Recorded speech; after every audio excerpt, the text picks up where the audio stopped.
ছবি তুলতে তো আমরা সকলেই ভালোবাসি, কিন্তু অনেক সময় আমাদের অনেক ইম্পর্টেন্ট মুহূর্তের ছবিগুলো ঘোলা হয়ে যায়। তো আজকের এই ভিডিওটিতে আমি আপনাদেরকে দেখাবো যে আপনারা কিভাবে আপনাদের সেই সমস্ত ঘোলা ছবিগুলোকে মাত্র এক ক্লিকের মাধ্যমে ফুল ক্লিয়ার একটা ছবিতে পরিণত করবেন।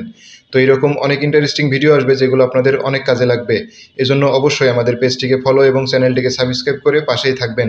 তো চলুন শুরু করা যাক। প্রথমেই চলে যাবেন গুগল প্লে স্টোরে। তো প্লে স্টোরে যাওয়ার পরে আপনারা রেমিনি নামে এই অ্যাপ্লিকেশনটি ইনস্টল করে নেবেন। তো আমি এখান থেকে ওপেন করতেছি। ওপেন করার পরে দেখতে পারবেন যে গেট স্টার্টেড একটা অপশন, তো এখানে ক্লিক করে দিবেন।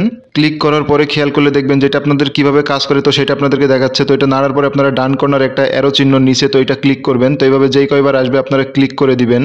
তো ক্লিক করার পরে খেয়াল করবেন উপরের দিকে দেখবেন যে বাম কর্নারে একটা ক্রস চিহ্ন, তো এখানে কেটে দিবেন।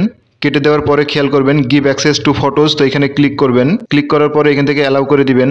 অ্যালাউ করার পরে আপনারা যেই ঘোলা ছবিটাকে ক্লিয়ার করতে চাচ্ছেন, তো সেই ছবিটা এখান থেকে সিলেক্ট করে দিবেন। তো সিলেক্ট করার পরে খেয়াল করবেন এখান থেকে এনহ্যান্সে ক্লিক করবেন। ক্লিক করার পরে খেয়াল করবেন এখানে কিছুক্ষণ লোডিং নেবে, তো আপনারা ওয়েট করবেন। তো ওয়েট করার পরে খেয়াল করলে দেখবেন যে আমাদের এই যে ছবিটা ছিল এটা কিন্তু অনেক ঘোলা একটা ছবি। তো তারা দেখতে পাচ্ছেন যে ছবিটা আসলে কতটা ক্লিয়ার করে দিয়েছে। তো দেখছেন যে মুখটা বোঝা যাচ্ছিল না, বাট বর্তমানে কিন্তু মুখটা অনেক সুন্দর ক্লিয়ার কিন্তু বোঝা যাচ্ছে।